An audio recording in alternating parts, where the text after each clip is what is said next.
Hello guys, അസ്സലാമു അലൈക്കും. എന്തൊക്കെയുണ്ട് വിശേഷം? അപ്പോൾ നമ്മൾ അതിന് ബ്രെഡ് എടുത്തിട്ടുണ്ട് കേട്ടോ. ഒരു പാക്കറ്റ് ബ്രെഡാണ് കേട്ടോ. ഞാൻ ആ സൈഡൊക്കെ ഒന്ന് കട്ട് ചെയ്തെടുത്തിട്ടുണ്ട്. ഇനി നമുക്ക് ഒരു കപ്പോളം പാലെടുക്കാം. അതിലോട്ട് ഇതുപോലെ കുറച്ച് ഒരു 2 ടീസ്പൂണോളം പഞ്ചസാര ഇട്ട് ഇതുപോലെ ഒന്ന് മിക്സ് ചെയ്ത് ഒന്ന് മാറ്റി വയ്ക്കാം കേട്ടോ. ഇനി നമുക്കിതിലോട്ട് ആവശ്യം ഇതിന് ചോക്കോ ചിപ്സാണ് കേട്ടോ. ഉണ്ടെങ്കിൽ മാത്രം, അല്ലെങ്കിൽ ചോക്ലേറ്റ് ഇട്ട് കൊടുത്താലും മതിയാവും. പിന്നെ ഇതിന് നമ്മൾ തലേദിവസം ഉണ്ടാക്കിയ കേക്കിൻ്റെ ക്രീമാണ് കേട്ടോ. അതും കൂടി എടുത്തിട്ടുണ്ട്. അപ്പോൾ ഇതിനെ ഇതുപോലെ ഒന്ന് നമുക്കൊന്ന് ഡിപ്പ് ചെയ്തെടുക്കുക ബ്രെഡ് പാലിലൊന്ന്. എന്നിട്ട് ഇതുപോലെ ആക്കി എടുത്തിട്ട് പെട്ടെന്ന് തന്നെ എടുക്കണം കേട്ടോ, അല്ലെങ്കിൽ ബ്രെഡ് പൊട്ടിപ്പോകാനുള്ള ചാൻസ് ഉണ്ട്. ഒന്ന് ഡിപ്പ് ചെയ്തതൊന്ന് എടുക്കാം കേട്ടോ. അപ്പോൾ ഇതിനെ നമുക്ക് ഇതുപോലെ ഒന്ന് ഇതുപോലെ ഒന്ന് സ്പ്രെഡ് ചെയ്ത് കൊടുക്കാം. അപ്പോൾ ഇതുപോലെ ഒന്ന് ആക്കി കൊടുക്കാം കേട്ടോ. എന്നിട്ട് ഇതിലോട്ട് നമുക്ക് കുറച്ച് ചോക്കോ ചിപ്സ്, എളുപ്പത്തിൽ ഉണ്ടാക്കാൻ പറ്റിയ ഒരു അടിപൊളി പുഡിങ്ങാണ് കേട്ടോ. എന്തായാലും ഇതുപോലെ ഒന്ന് ട്രൈ ചെയ്ത് നോക്കാം. അപ്പോൾ ഇതുപോലെ ഒന്ന് നമുക്ക് ചോക്കോ ചിപ്സ് ഒന്ന് ഇട്ട് കൊടുക്കാം കേട്ടോ. ഇടയിലൊക്കെ അടിക്കുമ്പോൾ നല്ല ടേസ്റ്റ് ആയിരിക്കും കേട്ടോ. അപ്പോൾ ഇതുപോലെ ഇത് പെട്ടെന്ന് തന്നെ ആക്കി എടുക്കണം കേട്ടോ, അല്ലെങ്കിൽ പൊട്ടാൻ സാധ്യതയുണ്ട്. ബ്രെഡ് നല്ല സോഫ്റ്റ് അല്ലേ.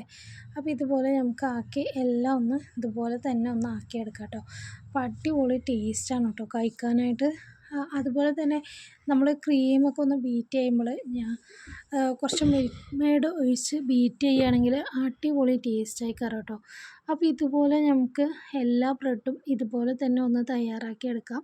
ആദ്യം ബ്രെഡ് ഇതുപോലെ ഒന്ന് ഡിപ്പ് ചെയ്യുക, പിന്നെ ക്രീം സ്പ്രെഡ് ചെയ്യുക, അതുപോലെ ഒന്ന് ആക്കി കൊടുക്കുക. ഇനി നമുക്ക് കുറച്ച് ചോക്കോ ചിപ്സ് ഇട്ട് കൊടുക്കുക. ക്രീം വേണമെങ്കിൽ കുറച്ച് അധികം തന്നെ ഇട്ട് കൊടുക്കുക. ഞാനിപ്പോൾ ആവശ്യത്തിനാണ് ഇട്ട് കൊടുക്കുന്നത് കേട്ടോ. ക്രീം ഇഷ്ടമുള്ളവരാണെങ്കിൽ കുറച്ചും കൂടി നമുക്ക് ആക്കി കൊടുക്കാം. അപ്പോൾ ഇതുപോലെ ഒന്ന് ഇട്ട് കൊടുക്കാം കേട്ടോ. അപ്പോൾ അടിപൊളി ടേസ്റ്റാണ് കേട്ടോ. ഇതിൻ്റെ ഒരു ടേസ്റ്റ് എന്ന് പറയാൻ തന്നെ ഈ മിൽക്കും ബ്രെഡും ശരിക്കും നമ്മൊരു കേക്ക് കഴിക്കുന്ന ആ ഒരു ടേസ്റ്റാണ് കേട്ടോ. അപ്പോൾ എന്തായാലും ഇതുപോലെ ഒന്ന് നിങ്ങൾ ട്രൈ ചെയ്ത് നോക്കുക കേട്ടോ. എന്നിട്ട് ഫീഡ്ബാക്ക് അറിയിക്കുക. അപ്പോൾ എല്ലാം നമുക്ക് ബ്രെഡും ഇതുപോലെ അങ്ങ് തയ്യാറാക്കി എടുത്തിട്ടുണ്ട്. ഇതിൽ വേണമെങ്കിൽ നമുക്കിനി ചോക്ലേറ്റൊക്കെ ഇട്ട് കൊടുക്കാം കേട്ടോ. ഇടയിൽ നമുക്കിപ്പോൾ ചോക്കോ ചിപ്സ് അവൈലബിൾ അല്ലെങ്കിൽ ചോക്ലേറ്റ് മിൽക്കി ബാറോ ഡയറി മിൽക്കോ അതൊക്കെ ഇട്ട് കൊടുക്കാം കേട്ടോ. ഗ്രേറ്റ് ചെയ്തിട്ട് ഇട്ട് കൊടുത്താൽ മതിയാവും. ഇനി നാം കുറച്ച് ഡെക്കറേഷന് വേണ്ടിയിട്ട് ഇതിന് കുറച്ച് ചോക്കോ ചിപ്സ് ബാക്കി വന്നു കേട്ടോ. അപ്പോൾ അതും കൂടി ഇതുപോലെ അങ്ങ് ഇട്ട് കൊടുക്കാമെന്ന് എഴുതി. അപ്പോൾ കാണാൻ നല്ല രസമല്ലേ, കഴിക്കാനും അടിപൊളി ടേസ്റ്റാണ് കേട്ടോ. കിടുക്കാച്ചയായിട്ടാണ്, വായിലിട്ടാൽ അലിഞ്ഞു പോകുന്ന ഒരു ടേസ്റ്റാണ് കേട്ടോ.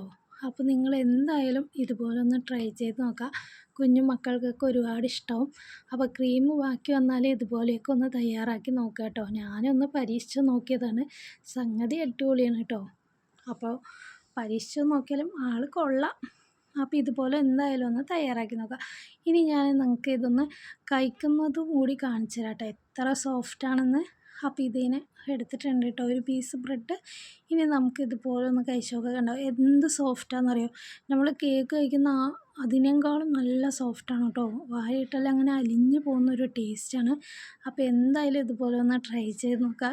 അടിപൊളി ടേസ്റ്റാണ്. ഗസ്റ്റൊക്കെ വരുമ്പോൾ പെട്ടെന്ന് ഉണ്ടാക്കാൻ പറ്റിയ ഒരു റെസിപ്പിയാണ് കേട്ടോ. Thanks for watching. അസ്സലാമു അലൈക്കും.